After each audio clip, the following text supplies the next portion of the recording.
Hallelujah. Good morning. ಏನ್ ಪ್ರಿಯರೇ, ನೀವು ಬೇರೆ ದೇಶದಲ್ಲಿದ್ದೀರೋ? Good afternoon and good evening as well. ನೀವು ಯಾವುದೇ ಸ್ಥಳದಿಂದ ವೀಕ್ಷಿಸಿದ್ರು, ಯಾವಾಗ ವೀಕ್ಷಿಸಿದ್ರು, ಯೇಸುವಿನ ವಾಕ್ಯ ಯೂಟ್ಯೂಬ್ನಲ್ಲಿ ಯಾವಾಗಲೂ ಸೋಷಿಯಲ್ ಮೀಡಿಯಾದ ಮೂಲಕ ಎಲ್ಲರಿಗೂ ಲಭ್ಯವಾಗಿವೆ ಅಲ್ಲವೇ? ಹಾಗಾಗಿ ಕ್ರಮ ತಪ್ಪದಂತೆ ನಿಮಗೆ ಅನುಕೂಲವಾದ ಸಮಯದಲ್ಲಿ ಕನಿಷ್ಠ ಉದಯದಲ್ಲಿಯೇ ಪ್ರಸಾರ ಮಾಡುವ ಅನುದಿನದ ಧ್ಯಾನವನ್ನು ಲಾಲಿಸಿರಿ. ಪ್ರತಿದಿನ ನಮ್ಮ ಹೃದಯದ ಅವಶ್ಯಕತೆಗೆ ತಕ್ಕ ಹಾಗೆಯೇ ದೇವರು ತನ್ನ ವಾಕ್ಯವನ್ನು ನಮಗೆ ಅನುಗ್ರಹಿಸುತ್ತಿದ್ದಾರೆ. ಪ್ರಾರ್ಥನಾಪೂರ್ವಕವಾಗಿ ದೇವರು ಕೊಟ್ಟ ಸಂದೇಶ ನಿಮ್ಮೊಂದಿಗೆ ಹಂಚಿಕೊಂಡು ನೀವು ಆಧ್ಯಾತ್ಮಿಕವಾಗಿ ಬಲಗೊಳ್ಳಬೇಕೆಂದು ಆಶಿಸುತ್ತಿದ್ದೇನೆ. ಬನ್ನಿರಿ, ಒಂದು ಚಿಕ್ಕ ಪ್ರಾರ್ಥನೆಯೊಂದಿಗೆ ಈ ದಿನದ ಧ್ಯಾನಕ್ಕಾಗಿ ನಮ್ಮ ಹೃದಯ ಸಿದ್ಧಪಡಿಸಿಕೊಳ್ಳೋಣ. ಪರಿಶುದ್ಧ ದೇವರೇ, ನಿಮಗೆ ವಂದನೆಗಳು.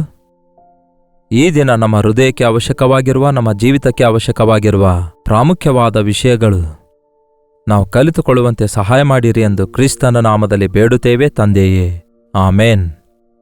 ಹೌದು ಪ್ರೇರೆ, ನಮ್ಮ ಹೃದಯಕ್ಕೆ ಅವಶ್ಯಕವಾದದ್ದು ದೈವ ಭಕ್ತಿ. ಮತ್ತೆ ನಮ್ಮ ಜೀವಿತಕ್ಕೆ ಅವಶ್ಯಕವಾದದ್ದು, ನಾವು ಜೀವಿಸಬೇಕಾದ್ರೆ ಲೋಕದಲ್ಲಿ ಏನ್ ಬೇಕು ನಮಗೆ ಎಂದು ಕೇಳಿದ್ರೆ ಏನೇನೋ ಹೇಳ್ತಾರೆ. ಹೌದು, ಎಷ್ಟು ಕಾಲ ಬದುಕುತ್ತೇವೆ? ಮನುಷ್ಯನ ಆಯುಷ್ಯು 70 ವರ್ಷ, ಬಲ ಹೆಚ್ಚಿದ್ದರೆ 80 ವರ್ಷ. ಅದು ತ್ವರಿತವಾಗಿ ಗತಿಸಿ ಹೋಗುವುದು, ನಾವು ಹಾರಿ ಹೋಗುವೆವು ಎಂದು ದೇವರ ವಾಕ್ಯ ಹೇಳುತ್ತೆ. ಇವತ್ತು ಕಾಣಿಸಿಕೊಂಡು ನಾಳೆ ಮಾಯವಾಗಿ ಹೋಗುವಂತಹ ಮಾನವ ಜೀವಿತಕ್ಕೋಸ್ಕರ ರಾತ್ರಿ ಹಗಲು ನಾವು ಪ್ರಯಾಸ ಪಡ್ತಿದ್ದೇವೆ ಹೊರತು ಈ ಲೋಕದ ಬದುಕು ಭವಿಷ್ಯಕ್ಕೋಸ್ಕರ ನಾವು ಎಷ್ಟೋ ಆಲೋಚಿಸುತ್ತಿದ್ದೇವೆ ಹೊರತು, ಆದರೆ ಮರಣದ ನಂತರ ನಮ್ಮ ಸಂಗತಿ ಏನಾಗುತ್ತದೆ ಎಂದು ನೀವು ಯಾವತ್ತಾದರೂ ಆಲೋಚಿಸಿದ್ದೀರಾ? ಈಗ ಯಾರು ಮರಣ ಹೊಂದೋದು ಬೇಡಿ, ಆದರೆ ಒಂದಲ್ಲ ಒಂದು ಸಮಯದಲ್ಲಿ ತಪ್ಪದೆ ಹುಟ್ಟಿರುವ ಪ್ರತಿಯೊಬ್ಬರೂ ಸಾಯುವಂಥದ್ದು ತಪ್ಪಿದಲ್ಲ, ಹೌದಲ್ಲವೇ? ಮರಣ ಹೊಂದಿದ್ರೆ ಏನಾಯ್ತು, ಯಾರು ನೋಡು ಬಂದಿದ್ದಾರೆ ಅಂದಿದ್ದಾನೆ ಒಬ್ಬ ವ್ಯಕ್ತಿ. ಮರಣದ ನಂತರವೇ ನಿಜವಾದ ಜೀವಿತ ಇದೆಯೆಂದು, ಯಾರೂ ಅದನ್ನು ನೋಡಿ ಬರಲಿಲ್ಲವೆಂದು, ನೋಡಿ ಬಂದಂಥವರು ಹೇಳಿದ್ರೂ ಕೂಡ ಜನರು ಕೇಳುವುದಿಲ್ಲವೆಂದು, ದೇವರೇ ಮರಣದ ನಂತರ ಇರುವ ಜೀವಿತದ ಕುರಿತಾಗಿ ನಮ್ಮ ಪರಿಶುದ್ಧ ಸತ್ಯವೇದದಲ್ಲಿ ಅನೇಕ ಸಾರಿ ಪ್ರಸ್ತಾವಿಸಿದ್ದಾರೆ. ಯೇಸು ಕ್ರಿಸ್ತನೇ ಮರಣದ ನಂತರ ಇರುವ ಪರಲೋಕ ನರಕದ ಕುರಿತು, ನಿತ್ಯ ಜೀವದ ಮತ್ತು ನಿತ್ಯ ಶಿಕ್ಷೆಯ ಕುರಿತಾಗಿ ಅನೇಕ ಸಾರಿ ಬೋಧಿಸಿದ್ದಾರೆ. ಅದಕ್ಕಾಗಿಯೇ ನೀವು ಕೂಡ ಬೈಬಲ್ ಓದ್ರಿ. ಅದಕ್ಕಾಗಿಯೇ ಜೀವಿತ ಎನ್ನುವಂಥದ್ದು ತಾತ್ಕಾಲಿಕವಾಗಿದೆ. ಹಾಗಾಗಿ ಆತ್ಮ ನಿರಂತರವಾಗಿರುತ್ತೆ. ಈ ಮಣ್ಣಿನ ಶರೀರ ಮಣ್ಣಾದರೂ ಕೂಡ ನಮ್ಮ ಆತ್ಮಕ್ಕೆ ಸಾವಿಲ್ಲದಕ್ಕಾಗಿ ನಾವು ಮರಣ ಹೊಂದಿದ ನಂತರ ಮಣ್ಣಾಗಿರುವಂಥದ್ದು ತಿರುಗಿ ಮಣ್ಣಿಗೆ ಸೇರುತ್ತದೆ. ಆದರೆ ಆತ್ಮ ಅದನ್ನು ದಯಪಾಲಿಸಿರುವ ದೇವರ ಬಳಿಗೆ ಹೋಗುತ್ತೆ. ಈ ಲೋಕದಲ್ಲಿ, ಈ ದೇಹದಲ್ಲಿ ನಾವಿರುವಾಗ ಯಾವ ರೀತಿಯಾಗಿ ಪ್ರವರ್ತಿಸಿದ್ದೇವೆಂದು ಲೆಕ್ಕ ಕೊಡಬೇಕು. ಅಫ್ಕೋರ್ಸ್ ನಾವೆಲ್ಲರೂ ಸ್ವತಃವಾಗಿ ಪಾಪಿಗಳಾಗಿದ್ದೆವು. ಪಾಪವು ಕೊಡುವ ಸಂಬಳ ಮರಣ. ಆ ಮರಣ ಎರಡನೆಯ ಮರಣವನ್ನಾಗಿ ಅಗ್ನಿ ಗಂಧಕಗಳುರಿಯುವಂತಹ ಗುಂಡಿಯೊಳಗೆ, ನರಕದೊಳಗೆ ದೊಬ್ಬಲ್ಪಡಬೇಕಾಗಿತ್ತು.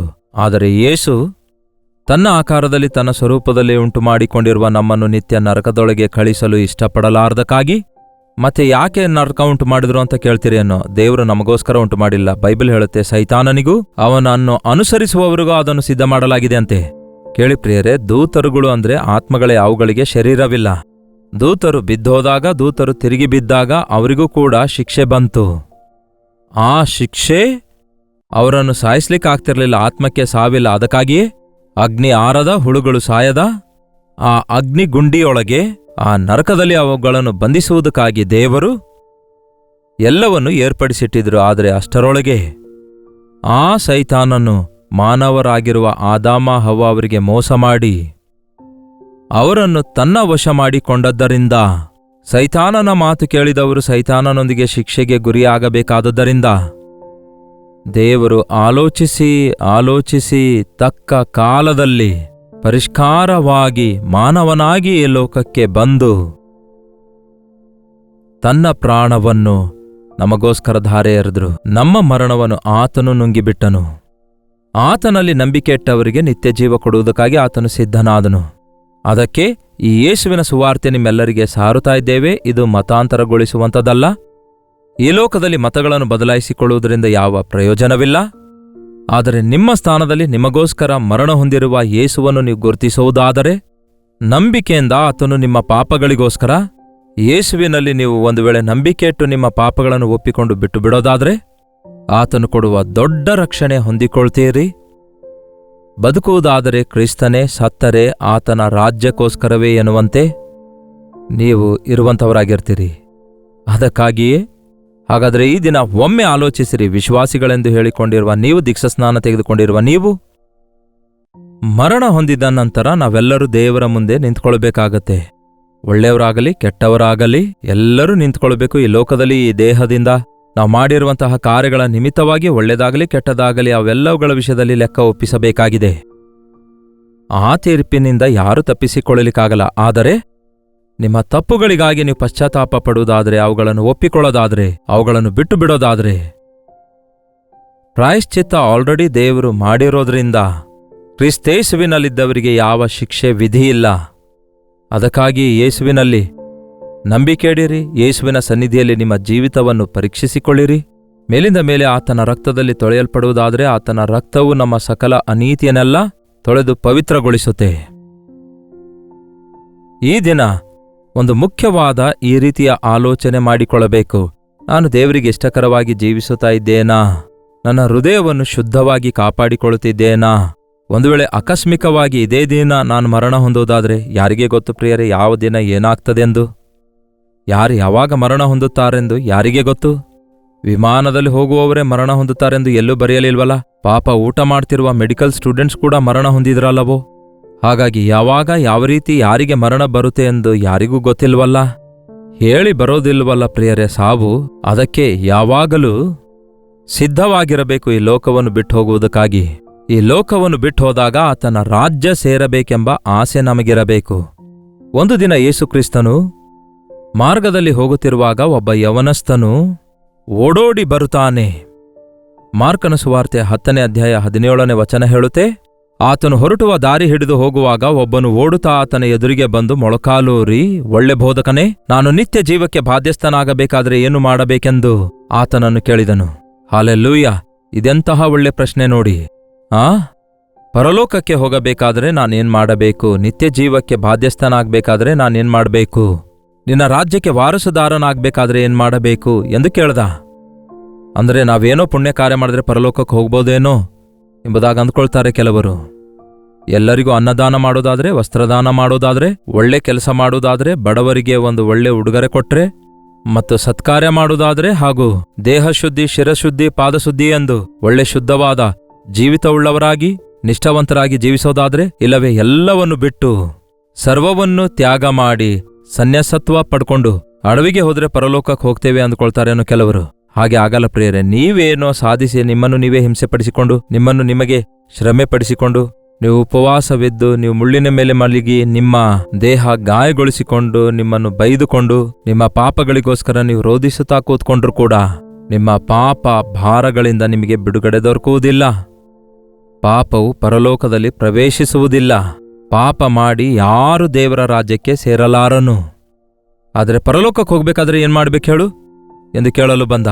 ಯೇಸು ಹೇಳ್ತಾರೆ, ಇಗೋ 10 ಆಜ್ಞೆಗಳು ಇವೆ ಅಲ್ಲವೋ? ಧರ್ಮಶಾಸ್ತ್ರದಲ್ಲಿರುವ ಆಜ್ಞೆಗಳನ್ನು ಪಾಲಿಸು. 10 ಆಜ್ಞೆಗಳು ಏನೆಂದು ಗೊತ್ತಾ ನಿಮಗೆ? ಇಲ್ಲವಾದರೆ ವಿಮೋಚನೆ ಕಾಂಡ 20ನೇ ಅಧ್ಯಾಯ ಓದ್ರಿ. ನನ್ನ ಹೊರತು ಬೇರೆ ದೇವರು ನಿಮಗಿರಬಾರದು, ಬೇರೆ ಮೂರ್ತಿ ಮಾಡಿಕೊಂಡು ನೀವು ಅದಕ್ಕೆ ಅಡ್ಡ ಬೀಳಬಾರದು, ನಿಮ್ಮ ದೇವರ ನಾಮವನ್ನು ವ್ಯರ್ಥವಾಗಿ ಉಚ್ಚರಿಸಬಾರದು, ಸಬ್ಬತ್ ದಿನವನ್ನು ಪರಿಶುದ್ಧ ದಿನವೆಂದು ಆಚರಿಸಬೇಕು, ನಿನ್ನ ತಂದೆ ತಾಯಿಗಳನ್ನು ಸನ್ಮಾನಿಸಬೇಕು, ನರಹತ್ಯೆ ಮಾಡಬಾರದು, ಕದಿಯಬಾರದು, ಸುಳ್ಳು ಹೇಳಬಾರದು, ನಿನ್ನ ನೆರೆಯವನದರಲ್ಲಿ ಯಾವುದೊಂದನ್ನು ನೀನು ನೆರೆಯವನದ ಯಾವುದು ಕೂಡ ಆಶಿಸಬಾರದು, ಸುಳ್ಳು ಸಾಕ್ಷಿ ಹೇಳಬಾರದು, ನೆರೆಯವನದು ಯಾವುದು ಆಶಿಸಬಾರದು ಎಂದು ಹೇಳಿದ್ರೆ, ಅವೆಲ್ಲ ನಾನು ಚಿಕ್ಕಂದಿನಿಂದ ಅನುಸರಿಸುತ್ತಿದ್ದೇನೆ ಎಂದು ಹೇಳ್ದ. ಆಗ ಯೇಸು ಒಂದು ಮಾತು ಹೇಳ್ತಾರೆ, ನಿನಗೆ ಒಂದು ಕಡಿಮೆಯಾಗಿದೆ. ಏನಂತೆ? 21ನೇ ವಚನ. ಯೇಸು ಅವನನ್ನು ನೋಡಿ ಅವನನ್ನು ಪ್ರೀತಿಸಿ, ನಿನಗೆ ಒಂದು ಕಡಿಮೆಯಾಗಿದೆ, ಒಂದು ನಿನಗೆ ಕೊರತೆ ಇದೆ, ಕುಂದು ಇದೆ, ಒಂದು ತಾನೇ ಅಂದುಕೊಳ್ತೇವೆ ನಾವು. ಒಂದು ವೇಳೆ ಎಕ್ಸಾಮ್ನಲ್ಲಿ 1 ಮಾರ್ಕ್ಸ್ ಕಡಿಮೆಯಾಗಿ ಆ ವ್ಯಕ್ತಿ ಪಾಸ್ ಆಗ್ತಾನೋ ಫೇಲ್ ಆಗ್ತಾನೋ ಹೇಳ್ರಿ? ಪಾಸ್ ಆಗ್ಬೇಕಾದಷ್ಟು ಮಾರ್ಕ್ಸ್ ಬರಬೇಕಾದಾಗ 1 ಮಾರ್ಕ್ಸ್ ಕಡಿಮೆ ಆದ್ರೆ ಫೇಲ್ ಆದಂತೆ ತಾನೆ. ಒಂದು ಸಬ್ಜೆಕ್ಟ್ನಲ್ಲಿ ಫೇಲ್ ಆದ್ರೂ ಫೇಲೇ ಅಲ್ಲವೋ? ನಾವು ಬಹಳಷ್ಟು ಸಾರಿ ಅಂದ್ಕೊಳ್ತೇವೆ, ಇದೊಂದೇ ತಾನೇ, ಇದೊಂದರಲ್ಲಿ ತಾನೇ ನಾನು ಸರಿಯಾಗಿಲ್ಲ ಎಂದು ಅಂದ್ಕೊಳ್ತಾ ಇದ್ದೀರಾ? ಈ ಸಿಗರೇಟ್ ಒಂದೇ ಬಿಡಲಾರೆ, ಈ ಕುಡುಕುತನ ಒಂದೇ ಬಿಡಲಾರೆ, ಈ ಪೊನೋಗ್ರಾಫಿ ನೋಡಲಾರದೆ ಇರಲಾರೆನು, ಈ ಕೋಪ ಬಿಡಲಾರದೆ ಇರಲಾರೆನು, ಈ ದುರಭ್ಯಾಸದಿಂದ ಹೊರಬರಲಾರೆನು. ನಾನು ಎಲ್ಲದರಲ್ಲಿ ಒಳ್ಳೆಯವನಾಗಿದ್ದೇನೆ, ಒಳ್ಳೆ ಕೆಲಸ ಮಾಡ್ತಿದ್ದೇನೆ, ಕೇವಲ ಒಂದರಲ್ಲಿ ತಾನೇ ನಾನು ಸೋತೋಗ್ತಿದ್ದೇನೆ ಅಂದ್ಕೊಳ್ಳುವವರಿಗೆ ಯೇಸು ಹೇಳ್ತಾರೆ, ನಿನಗೊಂದು ಕಡಿಮೆ ಇದೆ. ಈ ದಿನ ನಿಮಗೆ ಕಡಿಮೆಯಾಗಿ, ಅಂದರೆ ದೇವರಿಗಿಷ್ಟವಿಲ್ಲದಂಥದ್ದು ಏನಾಗಿದೆ ನೋಡಿರಿ. ಕೋಪವೋ, ಅಸೂಯೆಯೋ, ದ್ವೇಷವೋ, ಹಣದಾಸೆಯೋ, ಲೋಕದಾಸೆಯೋ, ಈ ಲೋಕ ಸಂಬಂಧವಾದ ದುರಭ್ಯಾಸವಾಗಿದೆಯೋ, ಅದು ಏನಾಗಿದ್ರೂ ಸಹ ನೀವು ಪಾಪವನ್ನು ಜಯಿಸಲಾರದೆ ದೇವರಿಗೆ ವಿಧೇಯರಾಗದಿದ್ದರೆ, ಜಯಿಸುವುದಕ್ಕೆ ಆಗದೆ ನೀವು ದೇವರಿಗೆ ವಿಧೇಯರಾಗಬೇಕು. ವಿಧೇಯರಾಗ್ತಾ ಇಲ್ಲ ಎಂದರ್ಥ. ನೀವು ದೇವರಿಗೆ ಪ್ರೀತಿಸುವುದಾದರೆ ಯಾವುದಕ್ಕೂ ಅವಕಾಶ ಕೊಡಲ್ಲ. ಬಹಳಷ್ಟು ಜನರಿಗೆ ಯಾವುದೋ ಒಂದು ಅಭ್ಯಂತರವಾಗಿರುತ್ತೆ. ಸೈತಾನನು ಬಹಳ ಚೆನ್ನಾಗಿ ನಮ್ಮನ್ನು ಒಂದು ಚಿಕ್ಕಲ್ಲಿ ಸಿಲುಕಿಸುತ್ತಾನೆ.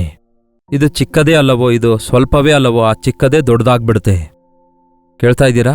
ಚಿಕ್ಕ ವಿಷಯ ನಮ್ಮೊಳಗೆ ಬೆಳೆಯುತ್ತಿರುವುದಾದರೆ ಅದು ಮಹಾವೃಕ್ಷವಾಗಿ ಮಾರ್ಪಡುತ್ತೆ. ವಾಕ್ಯ ಹೇಳುತ್ತೆ, ಕೆಟ್ಟದಾದ ಬೇರು ಏನಾದರೂ ಮೊಳಕೆ ಒಡೆದು, ಏಸಾವನಂತೆ ನಿಮ್ಮಲ್ಲಿ ಯಾರು ಕೂಡ ಭ್ರಷ್ಟರಾಗದಂತೆ ಎಚ್ಚರವಹಿಸಿರಿ ಎಂದು ವಾಕ್ಯ ಹೇಳುತ್ತೆ. ಹಾಗಾಗಿ ಬೇರು ಚಿಕ್ಕದಾಗಿದ್ರೂ ಸಹ ಕಹಿಯಾಗಿದ್ರೆ ಗಿಡವೆಲ್ಲ ಕಹಿಯಾಗಿರುತ್ತೆ, ಹಣ್ಣುಗಳೆಲ್ಲ ಕಹಿಯಾಗಿರ್ತವೆ. ನಮ್ಮ ಜೀವಿತದಲ್ಲಿ ಏನಾಗಿದ್ರೂ ಸಹ ಆಟಂಕವಾಗಿರಬಾರ್ದು, ಕುಂದು ಕೊರತೆಯಾಗಿರಬಾರ್ದು. ಈ ದಿನ ನಿಮ್ಮ ಕೊರತೆ ಏನೆಂದು ತಿಳಿದುಕೊಳ್ಳ್ರಿ. ಅದನ್ನು ನೀವು ದೇವರ ಸನ್ನಿಧಿಯಲ್ಲಿ ಒಪ್ಪಿಕೊಳ್ಳುವುದಾದರೆ ನಿಮ್ಮ ಬಲಹೀನತೆಯನ್ನು ಬಲವಾಗಿ ಮಾಡುವುದಕ್ಕೋಸ್ಕರ ನಿಮಗೆ ಕಡಿಮೆಯಾಗಿರುವುದನ್ನು ಸಮೃದ್ಧಿಯಾಗಿ ನಿಮ್ಮನ್ನು ಜಯಶಾಲಿಯನ್ನಾಗಿ ಮಾಡಲು ಯೇಸು ಯಾವಾಗಲೂ ಸಿದ್ಧವಾಗಿದ್ದಾರೆ. ಈ ಯವನಸ್ಥನು ಹೇಳಬೇಕಾದ್ರೆ ಭಕ್ತಿವಂತನೇ, ಆದರೆ ಇವನಿಗಿರುವ ಕಡಿಮೆ ಏನು? ಯೇಸು ಅವನನ್ನು ಪ್ರೀತಿಸಿ ನೋಡಿ, ನಿನಗಿರುವುದನ್ನೆಲ್ಲ ಹೋಗಿ ಮಾರಿಬಿಟ್ಟು ಬಡವರಿಗೆ ಕೊಟ್ಟು ಬಾ, ಅದರ ನಿಮಿತ್ತ ಪರಲೋಕದಲ್ಲಿ ನಿನಗೆ ಬಹಳ ಫಲ ದೊರಕುವುದು.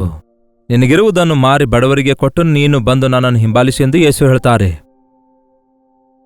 ನೀನು ಪರಲೋಕಕ್ಕೆ ಹೋಗಬೇಕೆಂದಿದೆಯಲ್ಲವೇ? ನಾನೇ ಮಾರ್ಗವೂ ಸತ್ಯವೂ ಜೀವವೂ ಆಗಿದ್ದೇನೆ. ನನ್ನ ಹೊರತು ಯಾರು ತಂದೆಯ ಬಳಿಗೆ ಸೇರುವುದಿಲ್ಲ. ಹಾಗಾಗಿ ನೀನು ಎಲ್ಲವನ್ನೂ ಬಿಟ್ಟು ನನ್ನನ್ನು ಹಿಂಬಾಲಿಸು.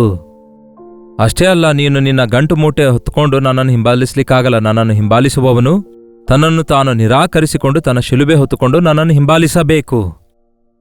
ಕೆಲವರು ಯೇಸು ಬೇಕು, ಲೋಕ ಬೇಕು, ಈ ಪಾಪ ಬೇಕು, ನನಗಿಷ್ಟ ಬಂದಂತೆ ನಾನು ಇರ್ತೇನೆ, ಆದರೂ ಯೇಸುವಿನೊಂದಿಗೆ ನಾನು ಇರ್ತೇನೆ ಅನ್ನುವವನು ಅಜ್ಞಾನಿ. ಹಾಗಾದರೆ ಆಗೋದಿಲ್ಲ. ನಿನಗಿರುವುದನ್ನೆಲ್ಲ ಮಾರಿ ಬಡವರಿಗೆ ಹಂಚಿಕೊಡು, ನೀನು ಬಂದು ನನ್ನನ್ನು ಹಿಂಬಾಲಿಸು ಅಂದಾಗ ಆಯ್ತು ಅಂದನು. ಆದರೆ ಅವನು ಬಹಳ ಆಸ್ತಿಯುಳ್ಳವನಾಗಿದ್ದರಿಂದ ಆ ಮಾತಿಗೆ ಮೋರೆ ಬಾಡಿದವನಾಗಿ ದುಃಖದಿಂದ ಹೊರಟು ಹೋದನು. ಅಯ್ಯಯ್ಯಯ್ಯೋ! ಯೇಸುವಿನ ಬಳಿಗೆ ಎಷ್ಟೋ ಆಸೆಯಿಂದ ಬಂದು ಬರಿಗೈ ಆಗಿ ಹೋದವರು ಬೇರೆ ಯಾರೂ ಇಲ್ಲ ಈತನ ಹೊರತಾಗಿ ಅಂದುಕೊಳ್ತೇನೆ. ಎಷ್ಟೋ ಭಕ್ತಿವಂತನಂತೆ ಬಂದು ಮೊಳಕಾಲೂರ್ತಾನೆ, ಬಹಳ ಒಳ್ಳೆ ಉನ್ನತವಾದ ಪ್ರಶ್ನೆ ಕೇಳ್ತಾನೆ, ಪರಲೋಕ ಬೇಕು ಅನ್ನುತ್ತಾನೆ, ನಿತ್ಯ ಜೀವ ಅನ್ನುತ್ತಾನೆ. ಯೇಸು ಹೇಳಿದ ಮಾತನ್ನು ಕೇಳಲಾರದೆ ಬಹಳ ಆಸ್ತಿವಂತನಾಗಿರೋದ್ರಿಂದ ಮುಖ ಬಾಡಿಸಿಕೊಂಡನಂತೆ. ಮುಖ ಬಾಡಿಸಿಕೊಳ್ತಾರೆ ಅನೇಕರು ದೇವರ ಮಾತಿಗೆ. ಹೃದಯವನ್ನು ಕಠಿಣಪಡಿಸಿಕೊಳ್ತಾರೆ ಬಹಳಷ್ಟು ಜನ. ದೇವರಿಗೆ ಅರ್ಪಿಸಿಕೊಡುವುದಿಲ್ಲ ಬಹಳಷ್ಟು ಜನ. ಬಹಳ ಆಸ್ತಿವಂತನಾಗಿರೋದ್ರಿಂದ ಆಸ್ತಿಯನ್ನೇ ಹೆಚ್ಚಾಗಿ ಪ್ರೀತಿಸ್ತಾನೆ. ಪ್ರಿಯರೇ, ಪರಲೋಕಕ್ಕಿಂತಲೂ ಪರಲೋಕಕ್ಕೆ ಆಸ್ತಿ ಬರುತ್ತೋ ಉಗ್ರತೆಯ ದಿನದಲ್ಲಿ ಆಸ್ತಿ ಅವಶ್ಯಕತೆಗೆ ಬರಲ್ಲ ಎಂದು ವಾಕ್ಯ ಹೇಳುತ್ತೆ. ಯೇಸು ಏನು ಹೇಳ್ತಾರೆ? ನೀನು ಹೇಳೋದು ನಿಜ, ಪರಲೋಕ ಬೇಕನ್ನುತ್ತಾ ಇದ್ದೀ, ನಿನಗೆ ಇರುವುದನ್ನೆಲ್ಲ ಮಾರಿ ಬಡವರಿಗೆ ಹಂಚಿಕೊಡು. ನಿಮಗೆ ಗೊತ್ತಾ ಪ್ರಿಯರೇ, ಬಡವರನ್ನು ಕನಿಕರಿಸುವವನು ದೇವರಿಗೆ ಸಾಲ ಕೊಟ್ಟವನಿಗೆ ಸಮಾನ. ಬಡವರಿಗೆ ಕೊಡುವವನು ಅಂತೆ ದೇವರಿಗೆ, ಸ್ವತಃ ದೇವರಿಗೆ ಸಾಲ ಕೊಡುವವನಿಗೆ ಸಮಾನ. ಅಂದ್ರೆ ಕೆಲವರು ನಮ್ಮ ಬ್ಯಾಂಕಲ್ಲಿ ಕ್ರೆಡಿಟ್ ಆಯಿತು ನಮ್ಮ ಅಮೌಂಟ್ ಎಂದು ಹೇಳ್ತಾರಲ್ಲವೇ? ಅಂದರೆ ನೀವು ಬಡವರಿಗೆ ಕೊಟ್ಟಿರುವ ದುಡ್ಡೆಲ್ಲ, ಯೇಸು ನಾಮದಲ್ಲಿ ಮಾಡಿರುವ ತ್ಯಾಗವೆಲ್ಲ, ಅದನ್ನು ನೀವು ಪರಲೋಕದ ಬ್ಯಾಂಕಿನಲ್ಲಿ ನಿಮಗೆ ಕ್ರೆಡಿಟ್ ಆಗುತ್ತೆ, ಅಲ್ಲಿ ಸೇರಿಸಿಕೊಳ್ತಿದ್ದೇವೆ. ಪರಲೋಕದಲ್ಲಿ ನಿಮ್ಮ ಫಲವು ಅಧಿಕವಾಗುತ್ತೆ. ನೀವು ಪರಲೋಕಕ್ಕೆ ಹೋಗ್ತೀರಿ, ನಿಮಗಿರುವುದೆಲ್ಲವನ್ನೂ ಕೂಡ ಪರಲೋಕಕ್ಕೆ ತಂದುಕೊಳ್ಳುವುದಕ್ಕಾಗಿ ಮಾರ್ಗ ಇದು ಎಂದು ಯೇಸು ಹೇಳಿದ್ದಾರೆ. ಆದರೆ ಪಾಪ ಇವನಿಗೆ ಅರ್ಥವೇ ಆಗಲಿಲ್ಲ. ಮುಖ ಬಾಡಿಸಿಕೊಂಡವನಾಗಿ ಹೊರಟು ಹೋದ. ಆಗ ಯೇಸುವಿನ ಬಳಿಗೆ ಬಂದವರು ಸಮಾಧಾನದಿಂದ ಹೋಗಬೇಕು, ಸಂತೋಷದಿಂದ ಹೋಗಬೇಕು, ಕ್ಷಮಿಸಲ್ಪಟ್ಟು ಹೋಗಬೇಕು, ವಾಗ್ದಾನ ಹೊಂದಿಕೊಂಡು ಹೋಗಬೇಕು. ಆಲಯಕ್ಕೆ ಹೋದಾಗ ಪ್ರಾರ್ಥನೆ ಮಾಡಿ ಮೊಳಕಾಲಿನಿಂದ ಎದ್ದ ನಂತರ ಹೀಗೆ ಅನುದಿನದ ಧ್ಯಾನ ಕೇಳ್ತಿರುವಾಗ ಕೊನೆಗೆ ಒಫೆಂಡ್ ಆಗ್ತಾ ಇದ್ದೀರಾ, ಬಾಧೆ ಪಡ್ತಾ ಇದ್ದೀರಾ, ಇಂತಹ ಭಕ್ತಿ ನನಗೆ ಸೆಟ್ ಆಗಲ್ಲ ಅಂದ್ಕೊಳ್ತಾ ಇದ್ದೀರಾ? ಇಲ್ಲವೇ? ನೀನು ಹೇಳಿದಂತೆಯೇ ನಾನು ಮಾಡ್ತೇನೆ ಯೇಸುವೆ, ನೀವೇ ನನ್ನ ಜೀವಿತದಲ್ಲಿ ಮುಖ್ಯ ಎಂಬುದಾಗಿ ಯೇಸುವಿಗೆ ಸಮರ್ಪಿಸಿಕೊಂಡು ಪಶ್ಚಾತ್ತಾಪ ಪಡ್ತಾ ಇದ್ದೀರಾ? ಆತನ ಆದರಣೆ, ಆತನ ವಾಗ್ದಾನಗಳನ್ನು ಹೊಂದಿಕೊಂಡು ಭಕ್ತಿಯುಳ್ಳವರಾಗಿ ಅಂತಹ ಶಕ್ತಿಯುಳ್ಳ ಜೀವಿತವನ್ನು ಜೀವಿಸುವವರಾಗಿದ್ದೀರಾ? ಪ್ರಾರ್ಥನೆ. ಪರಿಶುದ್ಧ ದೇವರೇ, ನಿಮಗೆ ವಂದನೆಗಳು. ಎಷ್ಟೋ ಆಸೆಗಳು, ಏನೇನೋ ಆಸೆಗಳು ದೇವರಿಗೋಸ್ಕರ ಬದುಕಬೇಕು ಎಂಬುದಾಗಿ, ದೇವರ ಮೆಚ್ಚುಗೆಯನ್ನು ಹೊಂದಬೇಕು ಎಂಬ ಆಸೆ ನಮಗಿದ್ದಾಗಿಯೂ ನಿಮ್ಮ ಮಾತುಗಳಿಗೆ ವಿಧೇಯರಾಗದಿದ್ದರೆ, ನಿಮ್ಮ ಚಿತ್ತಕ್ಕೆ ವಿಧೇಯರಾಗದಿದ್ದರೆ, ನಿಮ್ಮ ಇಷ್ಟದ ಹಾಗೆ ಜೀವಿಸದೇ ಇರೋದಾದರೆ ನಾವು ಮುಖ ಬಾಡಿಸಿಕೊಳ್ಳಬೇಕಾಗ್ತದೆಂದು, ಬದುಕು ಸಂಕುಚಿತವಾಗ್ತದೆಂದು, ನಿಮ್ಮಿಂದ ದೂರವಾಗಿ ನಿಮ್ಮನ್ನು ಬಿಟ್ಟು ನಾವೇನು ಸಾಧಿಸಲಿಕ್ಕಾಗುವುದಿಲ್ಲವೆಂದು, ನೀವಿಲ್ಲದಿರುವುದಾದರೆ ನಾವು ನಿತ್ಯ ನರಕದಲ್ಲಿಯೇ ನಮ್ಮ ಮುಕ್ತಾಯ ಇರುತ್ತದೆ ಎಂಬುದಾಗಿ ನಾವು ಗ್ರಹಿಸಿಕೊಳ್ಳುವಂತೆ ನಿಮ್ಮ ವಾಕ್ಯದಂತೆ ಜೀವಿಸಲು ಸಹಾಯ ಮಾಡಿರಿ. ಈ ಲೋಕದಲ್ಲಿ ಯಾವುದೊಂದು ನಮಗೆ ಅಡ್ಡ ಬರದಂತೆ ನಿಮ್ಮ ನಿಮಿತ್ತವಾಗಿ ಪ್ರತಿಯೊಂದನ್ನು, ನಿಮಗೆ ಇಷ್ಟವಿಲ್ಲದಿರುವುದನ್ನು ಬಿಟ್ಟು ನಿಮ್ಮ ರಾಜ್ಯದ ವಾರಸುದಾರರಾಗಲು ನಮ್ಮಲ್ಲಿ ಪ್ರತಿಯೊಬ್ಬರಿಗೂ ಸಹಾಯ ಮಾಡಿರಿ ಎಂದು ಕ್ರಿಸ್ತನ ನಾಮದಲ್ಲಿ ಬೇಡುತ್ತೇವೆ ತಂದೆಯೇ, ಆಮೇನ್. ನಮ್ಮ ತಂದೆಯಾದ ದೇವರ ಪ್ರೀತಿಯೂ, ಮಗನಾಗಿರುವ ಕ್ರಿಸ್ತನ ಕೃಪೆಯೂ, ಆದರಣೆಕರ್ತನಾದ ಪವಿತ್ರಾತ್ಮನ ಸಹವಾಸವು ಕೂಡಿ ಬಂದಿರುವ ನಮ್ಮೆಲ್ಲರ ಸಂಗಡ ಇಂದಿಗೂ ಸದಾಕಾಲಕ್ಕೂ ನೆಲೆಯಾಗಿರಲಿ. ಆಮೇನ್. ದೇವರಿಗೆ ಸ್ತೋತ್ರ. ನಿಮ್ಮ ಪ್ರಾರ್ಥನಾ ಮನವಿಗಳನ್ನು 8939731313 ನಂಬರ್ಗೆ, ಇತರ ದೇಶದಲ್ಲಿರುವುದಾದರೆ ಕೊಡಲ್ಪಟ್ಟ ಇದೇ ನಂಬರಿಗೆ ಒಂದು ಟೆಕ್ಸ್ಟ್ ಆಗಲಿ ಇಲ್ಲವೇ ವಾಯ್ಸ್ ಮೆಸೇಜ್ ಮುಖಾಂತರ ಕಳಿಸಿಕೊಡಿರಿ. ಒಂದು ವೇಳೆ ವಾಯ್ಸ್ ಮೆಸೇಜ್ ಆಗಲಿ, ಟೆಕ್ಸ್ಟ್ ಆಗಲಿ ನಿಮಗೆ ಕಳಿಸ್ಲಿಕ್ಕಾಗದಿದ್ದರೆ ಕೊಟ್ಟಿರುವಂತಹ ನಂಬರಿಗೆ ನೇರವಾಗಿ ಕರೆ ಮಾಡಿರಿ. ನಿಮಗಾಗಿ ನಾವು ಪ್ರಾರ್ಥಿಸುವವರಾಗಿದ್ದೇವೆ. ಕರ್ತನ ಚಿತ್ತವಿರುವುದಾದರೆ ಮತ್ತೆ ನಾಳೆ ಇದೇ ಕಾರ್ಯಕ್ರಮದಲ್ಲಿ ಭೇಟಿಯಾಗೋಣ. ಆದರೆ ಈ ದಿನ ಸೋಮವಾರವಲ್ಲವೋ? ಈ ವಾರವಿಡೀ ದೇವರು ನಮ್ಮನ್ನು ಕಾಯ್ದು ಕಾಪಾಡಿ ನಡೆಸುವಂತೆ ನೀವು ಪ್ರತಿದಿನ ಪ್ರಾರ್ಥನೆ ಮಾಡಿ ಆಧ್ಯಾತ್ಮಿಕವಾಗಿ ಬಲಗೊಳ್ಳಿರಿ. ಕರ್ತನ ಚಿತ್ತವಿರುವುದಾದರೆ ಮತ್ತೆ ನಾಳೆ ಇದೇ ಅನುದಿನದ ಧ್ಯಾನ ಎಂಬ ಕಾರ್ಯಕ್ರಮದಲ್ಲಿ ಮತ್ತೊಮ್ಮೆ ಭೇಟಿಯಾಗೋಣ. ಅಲ್ಲಿವರೆಗೂ ದೇವರ ಮಹಾಕೃಪೆ ಸದಾಕಾಲಕ್ಕೂ ನಿಮ್ಮೆಲ್ಲರೊಂದಿಗೂ ನೆಲೆಸಿರಲಿ.